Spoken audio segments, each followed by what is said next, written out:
Okay, all right, so we're going to go ahead and get started here, folks. First off, welcome and thank you all for joining us for part two of our webinar series on the topic of 3D imaging. We hope everybody's staying safe and healthy in these turbulent times. My coworker in the form of a little dog is beside me, so if she interrupts me with some barking, I hope that doesn't bother you folks. So yeah, hopefully you've all had a chance to attend and engage with part one, which was conducted with our valued partners at PhotoNeo and Machine Vision Store. Their webinar provided a detailed introduction to the Photon Foxy 3D scanner. If you missed out and you're interested in learning more of their presentation, we'll be glad to connect you with them and be brought up to speed after our presentation today. That said, we're going to go ahead and pick up where PhotoNeo and Machine Vision Store left off. As 3D hardware technology has modernized drastically in recent years, Matrox has really strived to stay ahead of the trend when it comes to solutions for 3D imaging. I should mention the recent release of the newest addition to our Matrox family of imaging hardware solutions. It's called the Matrox Altis. It's a unique dual camera laser profile scanner for 3D imaging. However, today we're actually going to focus on the software component to the equation in showcasing the tools for proper analysis of a 3D depth map or point cloud within the Matrox Design Assistant environment. So following this presentation, we're going to be conducting a live Q&A session. So please feel free to stick around and ask questions if you have them via the WebEx Q&A chat function, which is on the right hand of your little screen, and we'll do best to answer them at the end. So to start off, I'm going to introduce our panel for today. Eric Buzoglo is the Sales Engineering Manager for US Midwest Territory. Eric holds degrees in both mechanical engineering and biomedical engineering, and now carries many years' experience supporting and overseeing application and feasibility products for Matrox imaging clients in a broad range of industry sectors. So Eric's going to be providing us with an introduction and an overview of Matrox solutions, both hardware and software. Next up, we're going to have Anson Louie join us. Anson is one of the senior presenters for Matrox Imaging, acts as the field applications engineer leader for Matrox Imaging, and his main role is to provide customer support, trainings, and application development for Matrox clients. He's been graciously doing so for nearly 15 years here.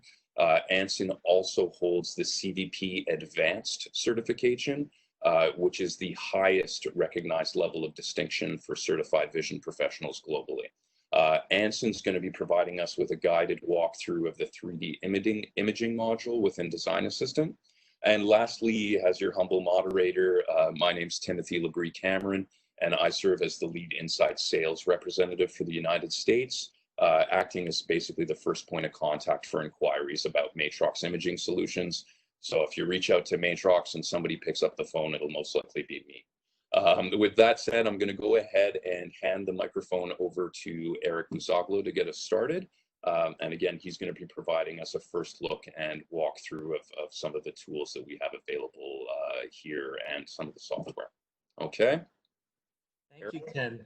Thank you very much.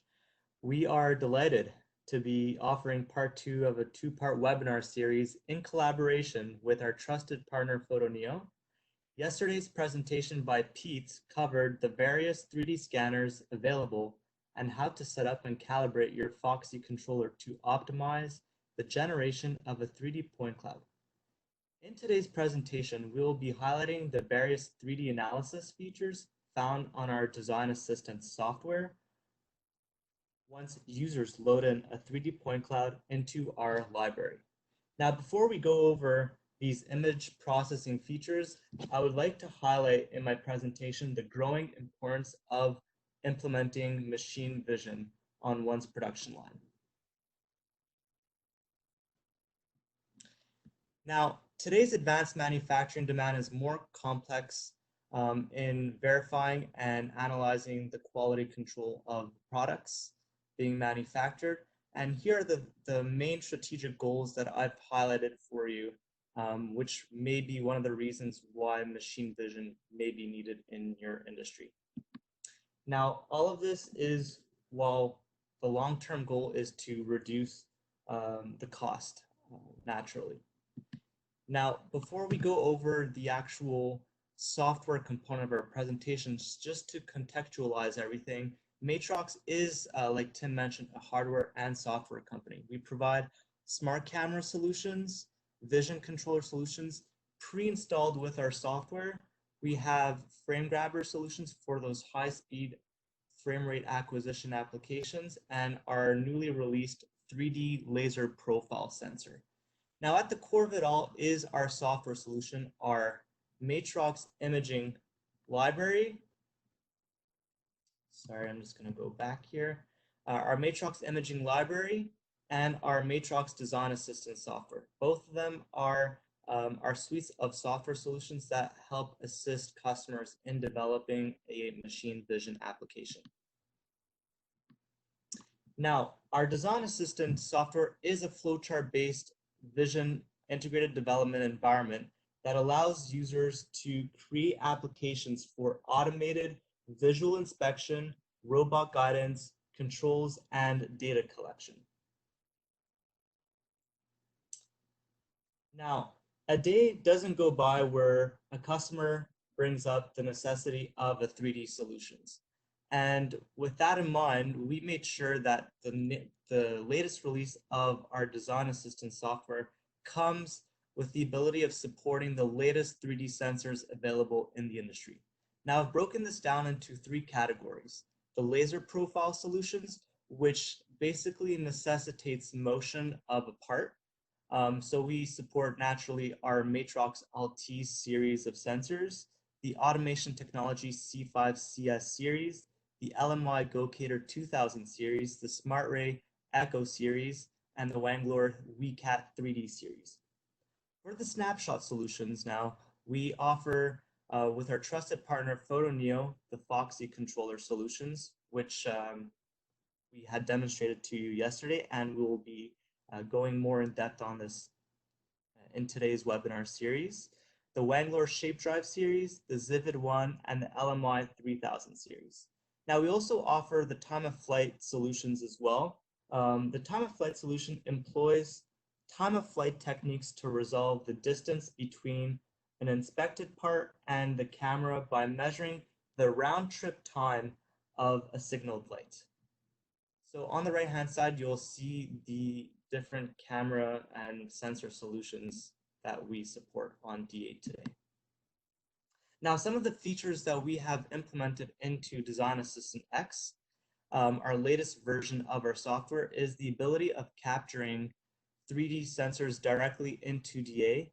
And once the 3D depth map or point cloud is loaded into Design Assistants, users will have the ability of analyzing the depth map in 2D tools, such as finding patterns, measuring heights and volumes, determining the presence and absence of certain parts, such as a drill hole or a plug.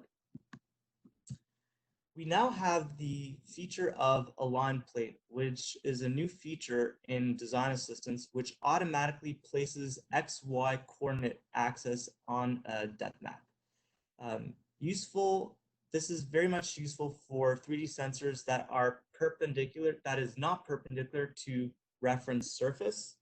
For example, if you'd like to verify if a plug is properly inserted into a hole, well then the Align Plane feature will help users be able to determine if this is indeed correct. We also have the ability of doing a profile analysis feature, which Anson will go more in depth in the actual demo of our software.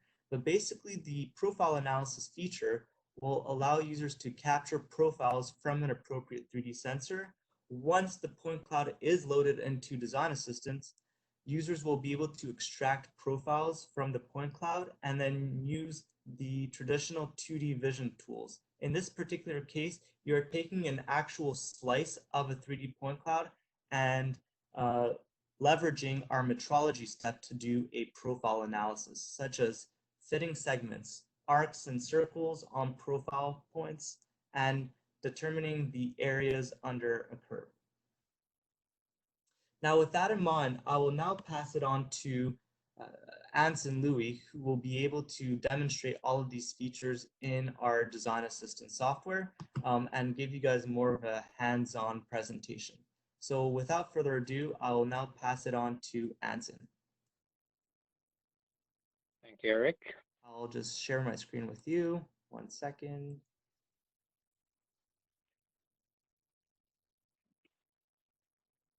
There we go. All right. So when you open up Design Assistant, you see a lot of examples and templates that are already pre-made. Today, we're just going to focus on the ones that are that has to do with 3D. So one of the most common thing to do in 3D is to calculate the volume of your item. Sometimes you just want to also just look at if a nail is flush on the object or if the connector is well connected to the device. So this example will show it.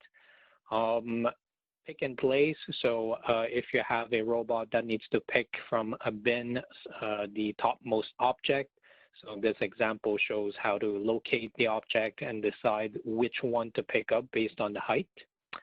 And finally, like Eric mentioned about the plane fit. So if for a given reason you cannot install your camera perpendicular to your object, then your object may look slanted.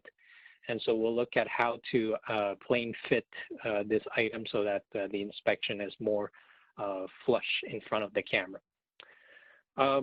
So let's first have a look at the volume, how that's calculated.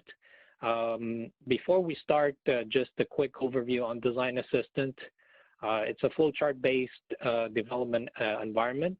So what you'll see when you start your project is a kind of flowchart which has blocks like these, which we call steps. The camera step just captures an image. The image could come from your local disk, or it could come from cameras, physical cameras. We'll look at how to set up our cameras right here. Blob analysis, well, we all know what blob analysis does, just detects for objects, do some thresholding, but in this case, it's very useful for also calculating the volume. We'll also use just intensity checker to check if the object in front of us is broken or not. And finally, it will decide whether everything passes or failed based on the status step here. And then we just go on and on in a loop like this. Okay, so this is my project. You can add more steps by double clicking on these arrows, and all these steps here, you can just customize it to your need for your application. To customize a step, like the camera step, for example, you click on it and you can see like the camera source is from set 1, which means it's from your local disk. You can customize it and say, I do not want it from your local disk, but I actually want it from a camera. And in the camera tab here, you can add 2D cameras, which are GigaVision, USB 3, Matrox Pixel, which is our frame grabber, or if we were to use our smart camera, it's the Iris GTR. If you want to add a 3D camera, so all the options are right here. For example, if I want to use the Photo Neo, I would just click on the Photo Neo and add the camera here, type in what is the hardware ID. The hardware ID of the Photo Neo, it's in its software. It's displayed on there. You just need to match it and type it in here. And you tell it whether you want to trigger the camera or not, leave it run continuously or not. So you can set it up here.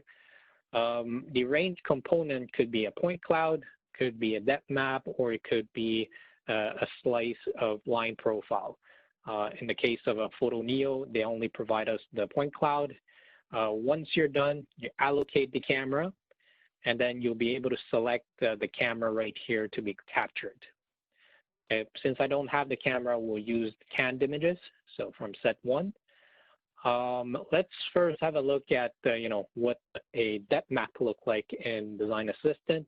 So you can display your image as a depth map or as a grayscale image.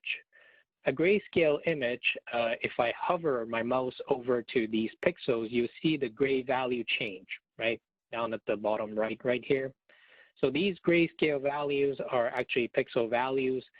They don't mean much, meaning they don't tell you what is the height of the object.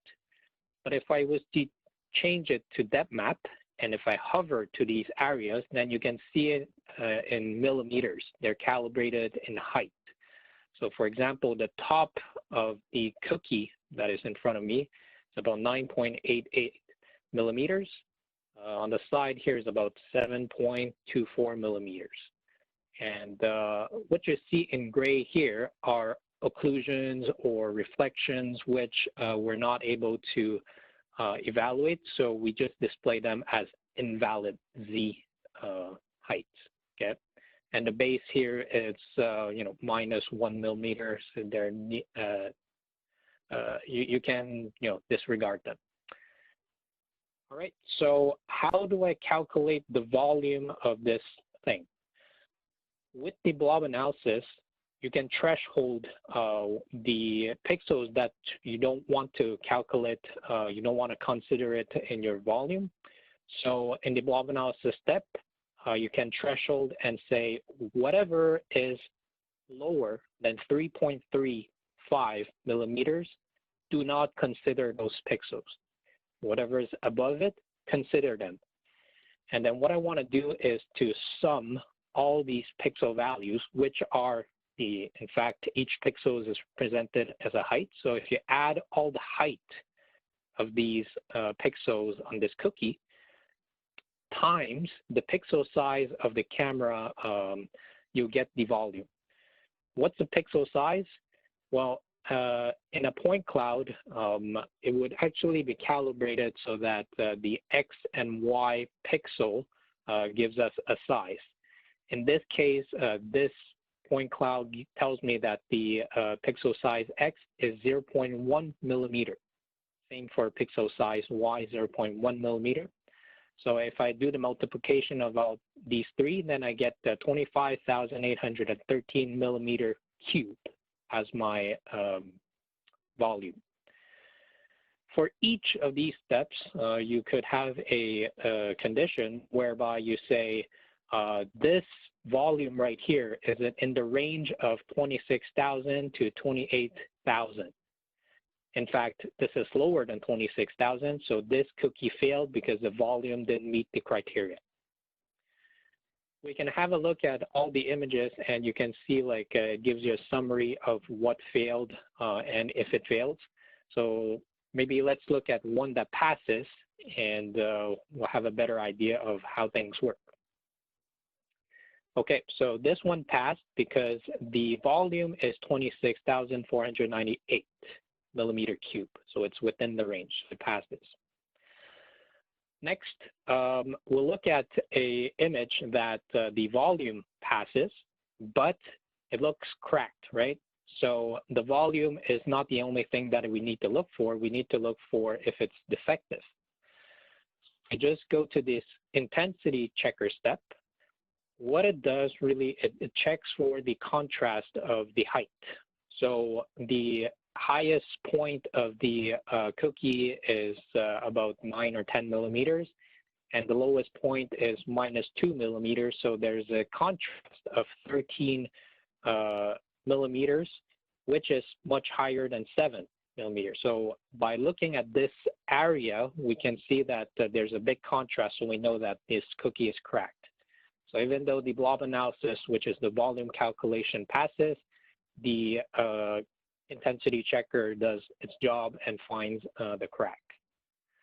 So if we run through the entire set of images, you'll get a summary of the passing cookies and the one that fails, and if they fail, why does it fail? In this case, it's broken. In this case, it's both the volume and it's broken. Okay, so that's it for the volume.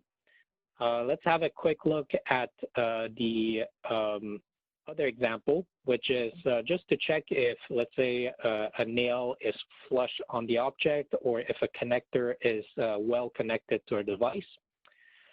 So with the 3D or depth map, you can create patterns or models. So in this case, we just look at the top of this object, and we used it to do fixturing to find where the plug is and where the base is. The surface height is basically to check what is the height of the base. Okay, so it will give me a idea of how high the object is. We use the average height, so it's about 16 millimeter in this area. And we look at the clip, which is right here, and the average height is about 9.2.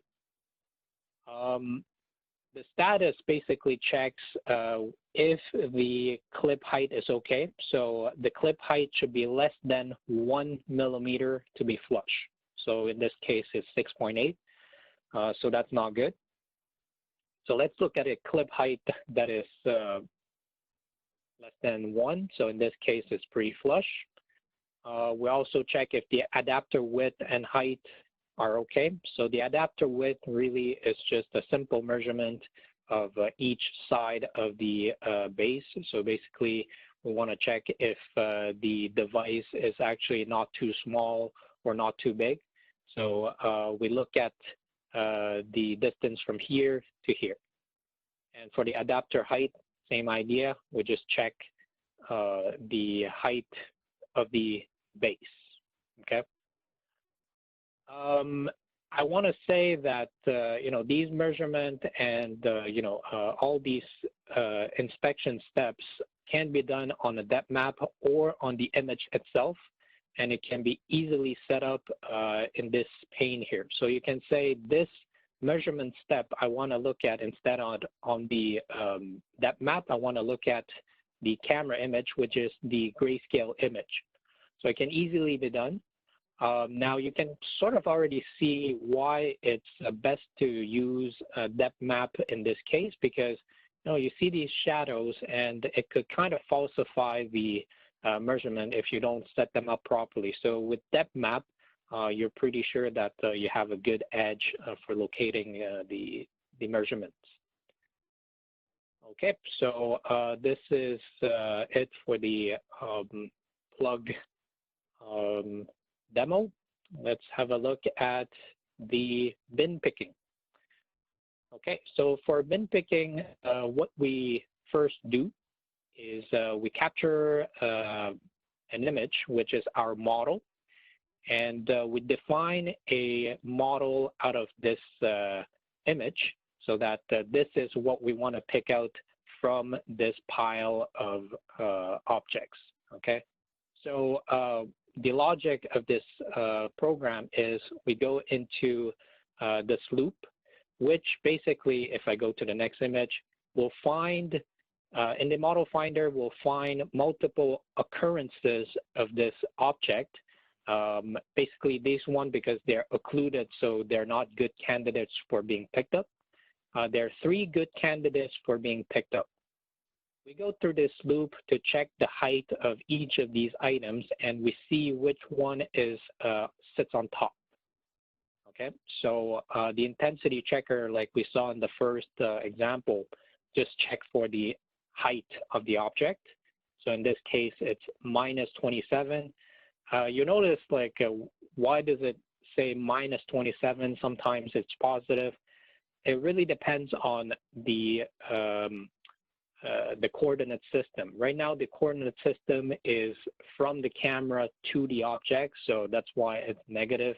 You could have a coordinate system from the object to the camera, so then the height will be positive. Don't mind that for now. So we're just going to check what is the height of this object, the height of this object, and the height of this object. Obviously, this one is the highest, so the robot will tell where the robot to pick up the object. So in this update max, it will tell which index found by the model finder should be picked up by the robot, okay? So if I run through these images again, just imagine the robot picked up the highest one. So now we're left with 4 other occurrences to be verified which one is the highest, okay?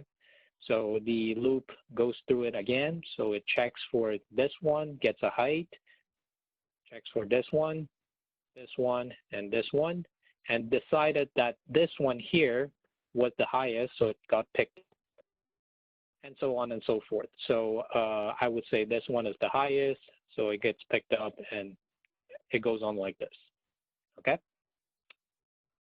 So that's it for bin picking. I also was told to show how to load ply files or point clouds. So we have a step called the load point cloud, which can be added in the custom step load point cloud. The load point cloud, you can say where is the ply file. So basically it's on my disk, and this is the ply file that I want to load. Once you load, this is a point cloud. You need to project it so that it becomes a depth map, because Design Assistant only takes depth map and line profile. With the point clouds right now, the only thing you can do is to project it so that it becomes a depth map. So with the project 3D step, you can project the image along a certain angle. So this is along Z, so basically straight up looking at the object itself. You can say, I do not want to project from here. I want to project it diagonally from the XY coordinates. So I can do that with the project 3D as well. And the projection direction can be defined here. So you say, where's your eye position? Where do you want to look at? Basically right now I'm saying from the coordinate Y1 and Z1, I want to look at my object, which is in position 0, 0, 0. And you sort of like look at diagonally on the object. So you can see how different it is from looking at it vertically from the Z axis than diagonally to the object. So this is what you get. Once you have the depth map, you can do pretty much the same thing as we have done below. So all the inspection still holds with the depth map that you have captured.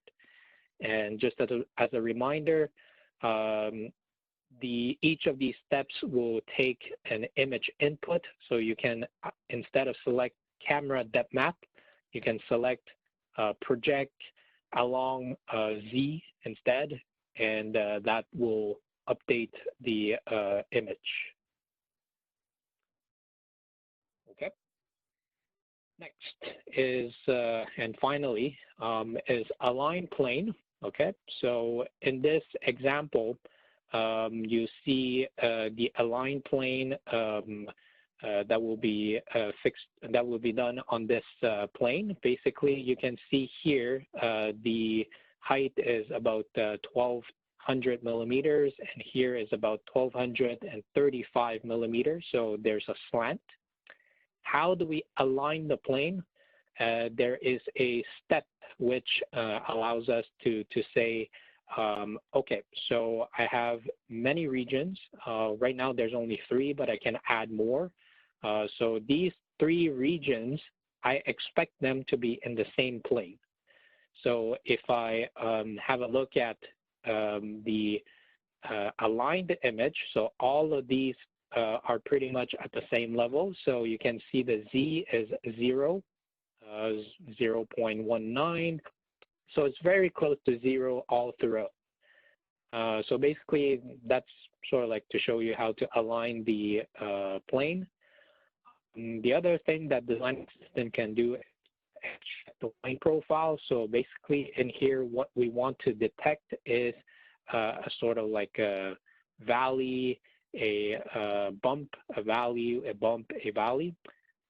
Can't really see it here, but if we use the metrology step and we look at the profile, we can sort of see like there is a bump, there is a valley, there's a bump, there's valley, and so on. The metrology step can check the position of this line here, the position of this line here. It could also tell you what is the area below this, this profile. Okay, so this basically gives me the area, this gives me the position, and this gives me the position. It has to, you know, pass if it meets all of these criteria.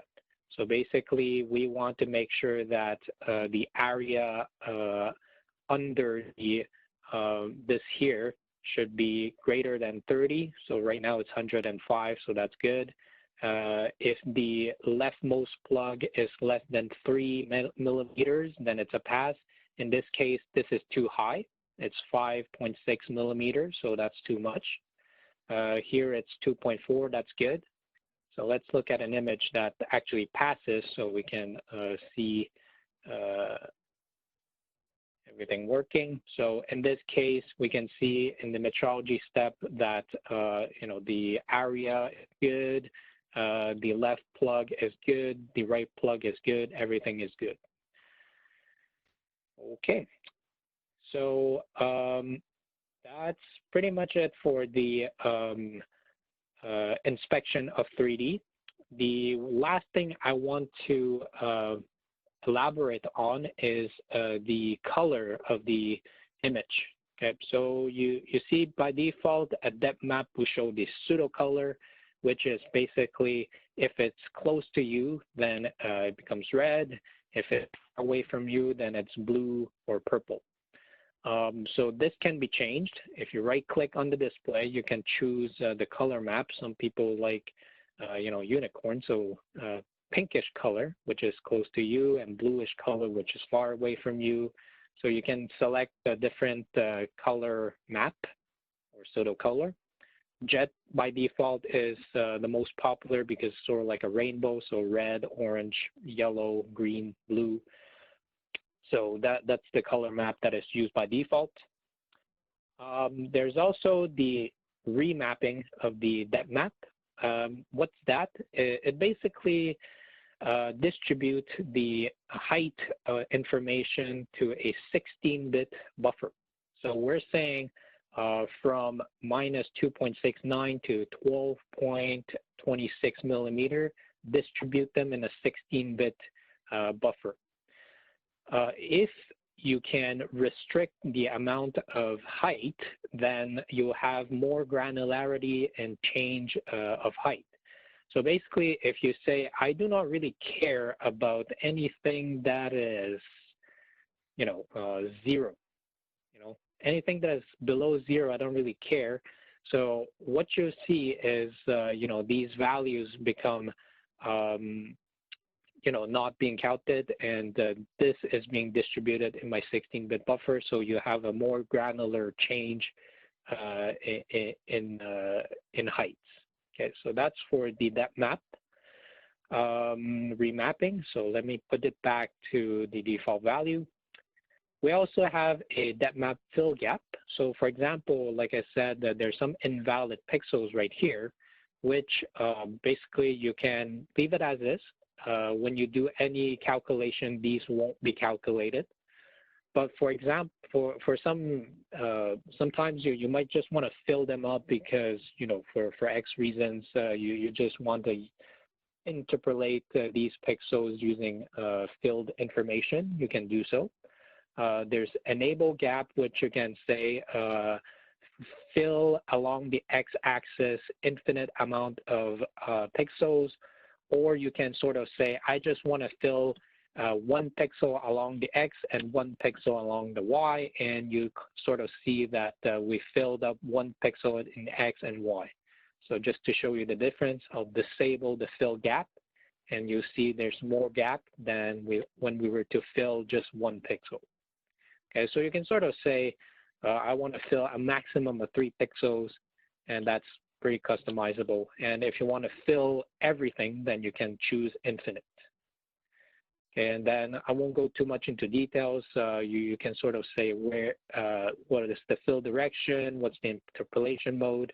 That's all being described in the documentation. I won't go too much into detail. And maybe lastly, about PhotoNeo. So I told you how to allocate a camera. For all the camera allocation, especially the 3D ones, if you choose to add a PhotoNeo camera and you're not sure how to make it work, there's always this handy-dandy open documentation, which when you click on it, it will bring you to the documentation on how to set up the PhotoNeo camera step by step.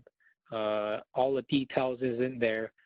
Pretty much everything I explained about the remapping and how to get images to the Design Assistant. Everything is described right here, so you can have a look at these documentation. So for each of the camera that you choose, for example, if I choose another camera, you'll be able to open the documentation to as a reference. Okay, so that's it for my part.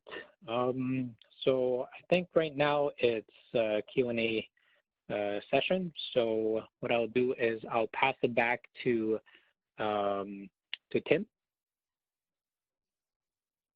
Thank you very much, Anson, and thank you, Eric, both of you for taking the time to present today with such clarity. So we're going to go ahead and conclude with a brief Q&A period here for our attendees. As I previously mentioned, if you have any questions for our panelists, feel free to write them down within the Q&A chat function in your WebEx window.